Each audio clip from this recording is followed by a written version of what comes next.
Hello everyone, তো আমি মাম্পি, তোমরা দেখছো মাম্পি লাইফস্টাইল ব্লগস। তো নতুন একটা দিন, নতুন একটা ব্লগে স্বাগতম জানাচ্ছি। তো আজকের দিনটা তো তোমরা অলরেডি দেখে বুঝতেই পারছো, যারা আমার রেগুলার ব্লগ দেখো। তো আজকের দিনটা হচ্ছে রবিবার আর নবমীর সন্ধ্যা তো বেরিয়েছিলাম। দেখতেই পেয়েছো আমার ননদের হাজবেন্ড, তারপর মামা শ্বশুর, তার ননদের শাশুড়ি মা, শ্বশুর মশাই, বোন, সবাইকে নিয়ে। আর তার মাঝে আর একটা প্লাস পয়েন্ট, খুশির খবর বলতে পারো, যে তোমাদের দাদাভাই সেই মাত্র বাড়ি ফিরল।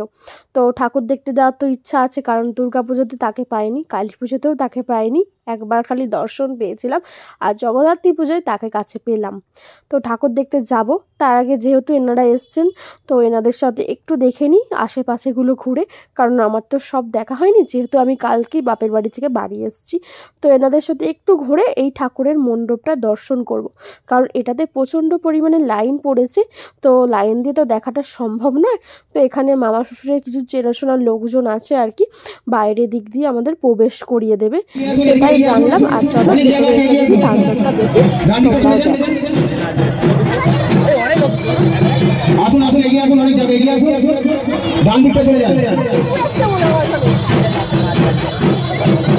ডান দিকে চলে আসুন, ডান দিকে চলে আসুন, অনেক জায়গা আছে। একান্ত কাম্য ঘোড়া তরুণ বাণীবীর পরিচালনায় আগত সকল দর্শনার্থীকে জানাই মহানবমীর আন্তরিক অভিনন্দন। একটু ধৈর্য ধরে লাইন দিন, অবশ্যই সব ভালো লাগবে। আপনাদের জন্য এত কিছু করা, একটু ধৈর্য ধরে লাইন দিলে অবশ্যই ভালো লাগবে।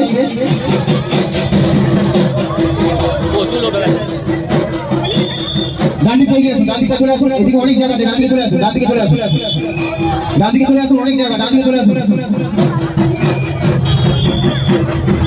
চালু করো।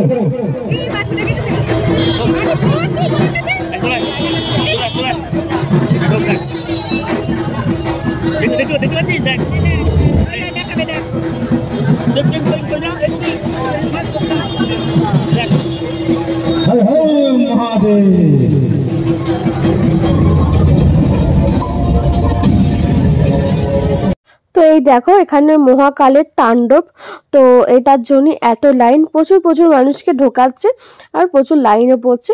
প্রথমে মা কালী তার নৃত্য করবে, সেটাই একটা তাণ্ডব হবে, তারপর ভোলানাথ, তারপর আছে তো ওটার নাম আমি কি বলতে মনে করতে পারছি না আর কি। তো একে একে তিনজনের তাণ্ডব করবে আর নাচ করবে এদের সাথে, সেটা নিয়ে এটা একটা মণ্ডপের থিম করেছে। আর এইখানে বড়া এলাকা বলতে পারো, সবচেয়ে যেটা পপুলার শো এবং ভিড় হয়েছে যে প্যান্ডেলটার মধ্যে বা যে মণ্ডপটার মধ্যে, সেটা হচ্ছে এটি সর্বপ্রথম মণ্ডপ বড়া বৈষ্ণব পাড়া। এটা বড়া বৈষ্ণব পাড়ায় এই প্যান্ডেলটা হয়েছে। তো এটায় প্রচণ্ড পরিমাণে ভিড় হয়েছে, আর এটাতে মিনিমাম 5 মিনিটের মতো টাইম লাগছে এই শোটা কভার করতে আর কি।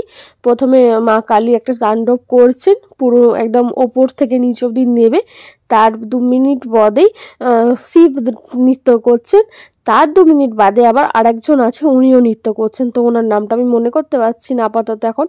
তো এই নিয়েই শোটা আর কি। আর সামনে মিডিলে আছে ঠাকুর দর্শন করারে। তো আমি যেহেতু মিডিলে যেতে পারিনি, কারণ মিডিল থেকে নৃত্যটা দেখাতে খুবই ভালো লাগবে, কারণ আমি তো সাইডে দাঁড়িয়ে আছি, তো সাইড থেকে নৃত্যটা তুলেছি যতটুকু পেরেছি। আর সত্যি কথা বলতে আমার নৃত্য তুলতে আমার ফোনের পেস চলে গিয়েছিল, ও সবটা তুলতে পারিনি, কিছুটা আর কি তুলেছি। তো চেষ্টা করলাম সবটার কিছুটা তুলে ধরারই আর কি। আর সবটা আমার ননদের ফোনে তোলা আছে। তো যখন ফাঁকা টাইম পাবো, কারণ এখন তো অনেক ব্লগ জমা পড়ে গেছে, তো আমি এডিট করে উঠতে পারছি না, সময়ের চাপে বলো, আর খুবই শরীর অসুস্থতা থাকার কারণে, জ্বর সর্দি হয়েছে, তো সেই কারণে। তো যতটুকু পারছি তোমাদের সামনে তুলে ধরার চেষ্টা করছি, আর পরে আমার ননদের ফোন থেকে ভালো করে নিয়ে তোমাদের সামনে আমি তুলে ধরার চেষ্টা করব। যেহেতু এখানে গান দেওয়া আছে, গানগুলো আমি দিতে পারছি না কপিরাইটের ভয়ে, তো সেই জন্যই ভয়েস ওভার দিতে বাধ্য হলাম। চল এবার মা কালীর নৃত্য শেষ হয়েছে, বা ভোলানাথ নৃত্য করবে।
এই দেখো হাখানার এদিকে যাওয়ার রাস্তাটা, তো ওটা দিয়ে আমরা যাচ্ছিলাম, বাট ওটা দিয়ে আমরা গিয়ে মেলায় প্রচণ্ড ভিড় হয়েছিল, তো আমরা একটু মেলায় ঘুরে চলে এলাম। তারপর এসে তোমাদের দাদাভাইকে খেতে দিয়ে আমি রেডি হয়ে গেলাম, আর ও একটু বসে খাওয়া দাওয়া করে রেডি হয়ে গেল। তো এখন ঘড়িতে বাজে 10:30, তো বেরিয়ে পড়েছি রতনপুর যাওয়ার উদ্দেশ্যে। এই দেখতে পেলে যে বৌদিটা, ওটা তোমাদের দাদাভাইয়ের একটা বন্ধুর বউ। দাদাভাই বেরিয়েছে আর বৌদি আর তার ছেলে, তো ওনারা 3 জন আর আমরা 2 জন। তো এই 5 জন মিলে একটু রতনপুর যাওয়ার উদ্দেশ্যে বেরিয়েছি বলতে ভুল হবে। তো রতনপুর পৌঁছেও গেছি। তো হাই রোড দিয়ে গিয়েছি, বেসিক্যালি বুঝতেই পারছো। হাই রোড দিয়ে যখন গিয়েছি তো ফোন তো রেখে ব্যাগে ভরেই গেছি, তো কোনো ভিডিও শ্যুট আমি করিনি। জাস্ট একদম গিয়ে ঠাকুরের সামনেই ভিডিও করবো বলে ফোনটা বার করলাম। আর এখানে আবৃত্তি পাঠ হচ্ছিল আর কি, যে কথোপকথন হয় না যে স্টেজেতে, ওটা হচ্ছিল আর কি। দুজনে মিলে একটা সংক্ষেপে গল্প বলে যেগুলো আর কি, সংক্ষেপে ওই গল্প টাইপের ওনারা বক্তৃতা দিচ্ছিলেন এখানে। আর এখানে নাগরদোলা বসেছে, কত কিছু। আর ওই যে দূরের প্যান্ডেলটা, তো ওই প্যান্ডেলটাতেই যাব, ঠাকুর দর্শনও করব, প্যান্ডেল দর্শনও হবে, সমস্ত কিছু নিয়েই চলো। আর কারণ রতনপুরে তো আমার বেসিক্যালি সমস্ত ঠাকুর দেখা হয়ে গেছে, হাতে গোনা 3-4টে খালি বাকি আছে যেগুলো আমাদের দেখা হয়নি আর কি। তো সেইগুলোই আমি দেখবো, আর বাকিগুলো ওনারা দেখবে। ওনারা বলতে দাদাভাইরা আর কি দেখবে, দাদাভাইদের হাতে টাইম নেই, কালকে যেহেতু সোমবার, তো ওনার কাজ আছে, ডিউটি আছে, তো উনি তো চলে যাবেন। তো বেসিক্যালি 2টো অবধি ঠাকুর দেখার কথা হয়েছে, যে 2টোর মধ্যে বাড়ি পৌঁছে যাবো। তো যেহেতু এখন 10:30 বাজে, 2-3 ঘন্টার মধ্যে আশা করি সমস্তটা দেখা হয়ে যাবে। চলো, তো এই ঠাকুরটা দর্শন করি। প্যান্ডেলটা কিন্তু অপূর্ব সুন্দর করেছে, এত ভালো লাগছে কি বলবো। এখানে যেহেতু ওই গান চলছে, ভয়েস দিতে বাধ্য। আর শোলার কাজ করেছি, দেখো কি সুন্দর শোলাগুলোকে কেটে কেটে ডিজাইন করেছে, কি ভালো লাগছে না। আর জগদ্ধাত্রী পুজোর মেন আকর্ষণ হচ্ছে কিন্তু এই শোলার কাজ, এই শোলার কাজেতেই মা একদম ফুটে ওঠে। আর এখানেও সুন্দর করেছে, দেখো শোলা দিয়ে কি সুন্দরভাবে সাজিয়েছে। আর এগুলো তো চেন পাওয়া যায়, লাগিয়েছে। চলো ভেতরে যাই। মাকড়সার জাল করেছে, ময়ূর করেছে, পাখি করেছে, প্রজাপতি করেছে, এগুলো দিয়ে একটা প্রাকৃতিক সৌন্দর্য আনার চেষ্টা করেছে আর কি। তো শোলা দিয়ে সমস্তটা করে, আর এই হচ্ছে আমাদের মা জগদ্ধাত্রীর দর্শনটাও করিয়ে দিই। এই সব প্যান্ডেল যখন দেখাচ্ছে, মা জগদ্ধাত্রীকেও তোমাদের একটু দেখিয়ে দিই একবারে। তো এই হচ্ছে আমাদের মা। চলো এবার ঠাকুর দেখা কমপ্লিট, এবার বেরোই পরের প্যান্ডেলের বা পরের মণ্ডপে যাওয়ার উদ্দেশ্যে। এখানে কিন্তু লাইটের কাজটা অসাধারণ করেছে, তো ওখান থেকে বেরিয়ে এসে লাইটের কাজের দিকে যাচ্ছি। দেখো কি সুন্দর লাইটের কাজ করেছে।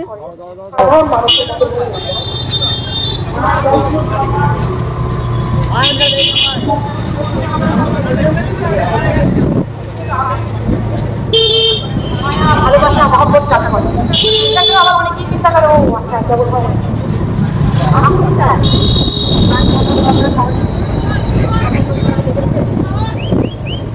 আসতে বলে।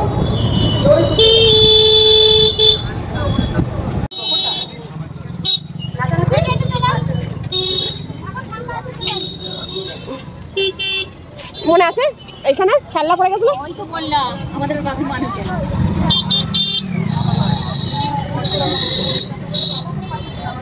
মনে আছে, এখানে খেলনা পড়ে গেছিল।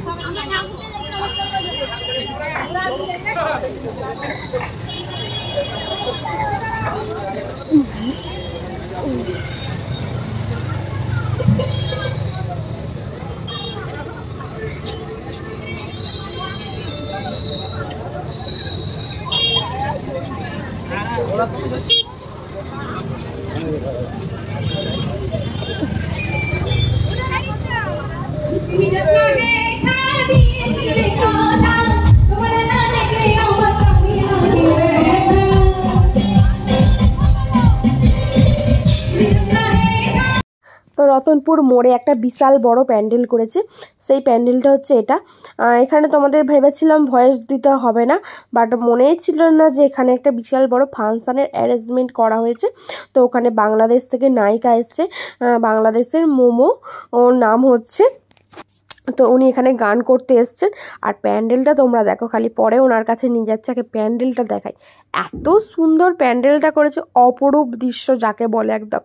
কি বিশাল বড় প্যান্ডেল, আর এত কারুকার্য করেছে, আমি ভাবতেই পারিনি যে এই প্যান্ডেলটা আমি দেখতেই আসিনি। খালি কতটা মিস করতাম বলো তো, ইচ্ছা করছিল না আজকে আর আসার, যেহেতু রতনপুর ঠাকুর দেখে গেছি।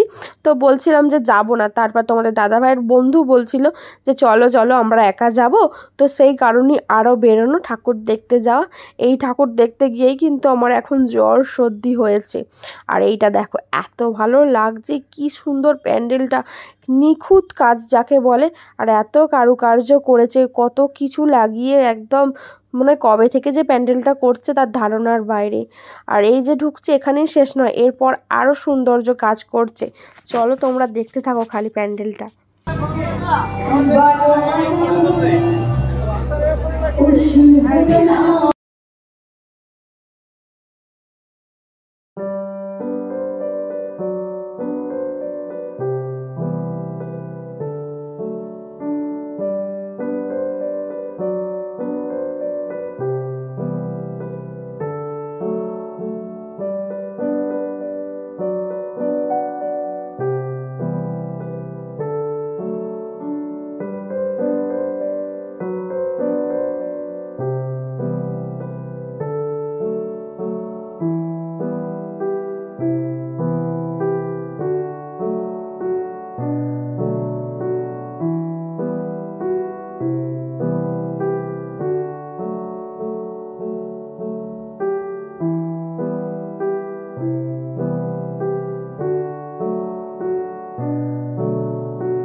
আমাকে কষ্ট দিয়ে, আমাকে খাটিয়ে, দাঁড়িয়ে দাঁড়িয়ে এই যে বসে বসে দিদিরা গল্প গল্প, এরকম হবে না ভাই, ঠিক আছে?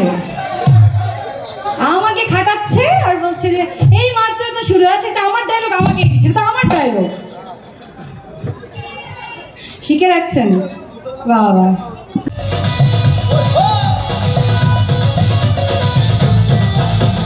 তো বাংলাদেশ থেকে এসেছেন উনি, মোমো। তো উনি গান করছেন, তো এখানে একটু ফাংশন শুনছি আর কি, ওনার গান শুনছি। চেয়ারে বসার জায়গা করে দিয়েছে আর কি। আর পেছনে বড় স্ক্রিনে দেখা যাচ্ছে যে দাদা ভাইরা কত নাচছে ওদিকে। তো দুদিক দিয়ে দেখা যাচ্ছে, আমরা যে দিকটা বসেছি এদিকটা দেখাচ্ছে না, তো ওদিকে যারা দাঁড়িয়ে দাদা ভাইরা নাচছে তাদেরকে দেখাচ্ছে আর কি মেনলি।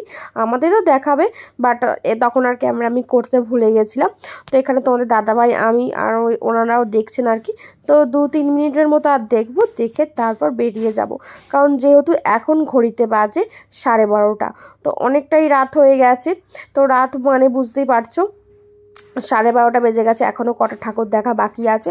তো সেই কারণেই ও দাদাভাই বলছে চলো চলো, এখন আর দেখবো না, দেখতে হবে না, আমার ডিউটি তো আছে। তো সেই কারণে একটু এখানে দেখছি, দেখে নিয়ে তারপর বেরিয়ে পড়বো পরের ঠাকুরগুলো দেখার উদ্দেশ্যে।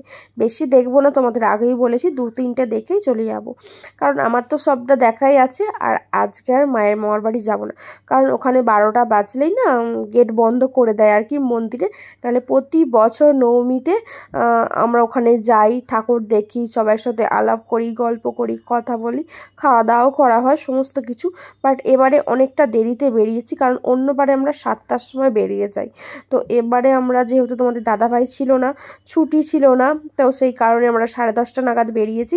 এবার যেতে যেতেই না আমাদের এই 11টা 10-15 হয়ে গেছে। এবার দুটো ঠাকুর, এবার প্যান্ডেলে ঘুরলাম, একটু মেলায় ঘুরলাম, আবার এখানে এসে একটু দাঁড়িয়ে গান শুনছি আর কি। তো দেরি হয়ে যাচ্ছে, সেই কারণে বেশিটা দেখবো না, তো 2-1টা ওনারা দেখবে আর আমরা একটু ঘুরবো আর কি। ঠাকুর দেখাটাও মেন বড় কথা নয় আমাদের দুজনের, তো একটু ঘোরা আর সময় কাটানো দুজনের মধ্যে, এটাই আমাদের মেন কথা। কারণ আজকে তোমাদের দাদাভাই বাড়ি ফিরেছে, কালকে হয়তো আবার ডিউটি দিয়ে দেবে। কথা বলতে বলতে আমরা মেজো জগদ্ধাত্রীর মায়ের কাছে চলে এসেছি, আর ওরা আর বড় জগদ্ধাত্রীর মায়ের কাছে ঠাকুর দেখতে গেছে। আমি আর তোমাদের দাদাভাই এখানে দাঁড়িয়ে আছে। তোমাদের দাদাভাই দেখো এখানে দাঁড়িয়ে দাঁড়িয়ে রে রাজাজি কোমরিয়া দলে গো, এই গানটা হচ্ছে, এখানে নাচছে দাঁড়িয়ে দাঁড়িয়ে কেমন। তো ওই গানটা ওর খুবই প্রিয় আর কি, ও ভোজপুরি গান ভালোবাসে, তো নাচছে এখানে দাঁড়িয়ে দাঁড়িয়ে। এটাই ভিডিও করলাম। একদিন তো দেখেছিল আমরা এই মেলাটাতে যাচ্ছিলাম মায়ের সাথে ঠাকুর দেখতে, কিছু চলেনি। আর আজকে দেখো আলোয় আলোয় মা একদম পুরো টুরুলাম। কোথায় নিয়ে এলি রে? এখানে রাস্তাটা ভেঙেছে। কেন? নামো নামো নামো নামো।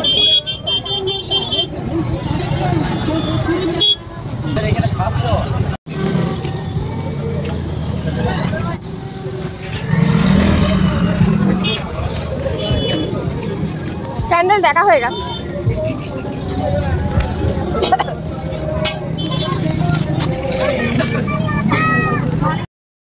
এই প্যান্ডেলটা তো তোমরা দেখেইছো, তোমাদের আর নতুন করে কি দেখাবো। তো আগের দিন আমরা রতনপুর ঠাকুর দেখতে এসেছিলাম মায়েদের সাথে, তো আমরা এসেছিলাম, দেখেছি। তো এরা দেখেনি, আর তোমাদের দাদা ভাইয়া দেখেনি, তো ওকেই বললাম যাও। ও তো সেরকম অত ঠাকুর দেখার অত ভক্ত নয়, আমার ঠেলায় পড়ে আর কি ঠাকুর দেখতে বেরোয়। তোকেই বললাম চলো, ভেতরটা হেভি সুন্দর করেছে। আগের দিন এসেছিলাম আলো জ্বলেনি, বাট আজকে তো আলো জ্বলছে, ভালো করে দেখতে পাচ্ছি।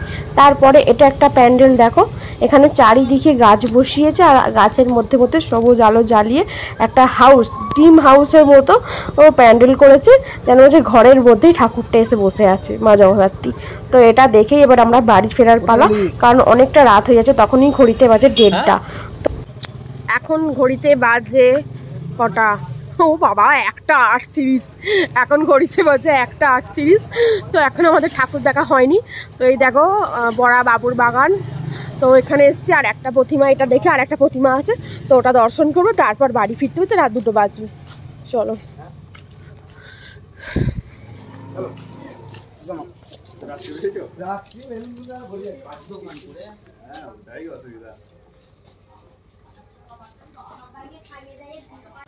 রাস্তা শুনশান, কেউ নেই।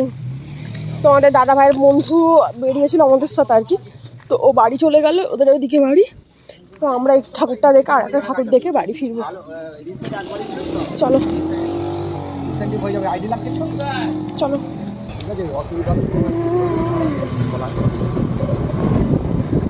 9,800 টাকায় কিসে কাটাবে কে জানে, কি বলতে চাইছো?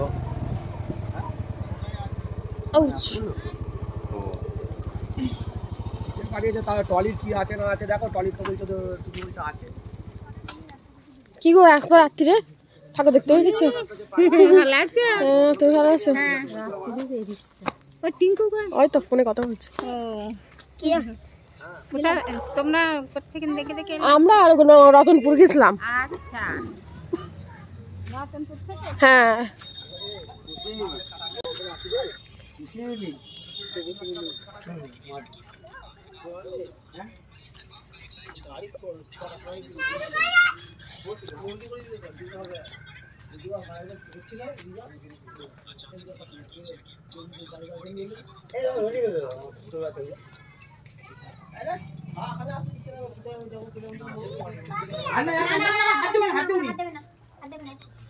অবশেষে আমরা বাড়ি ফিরলাম।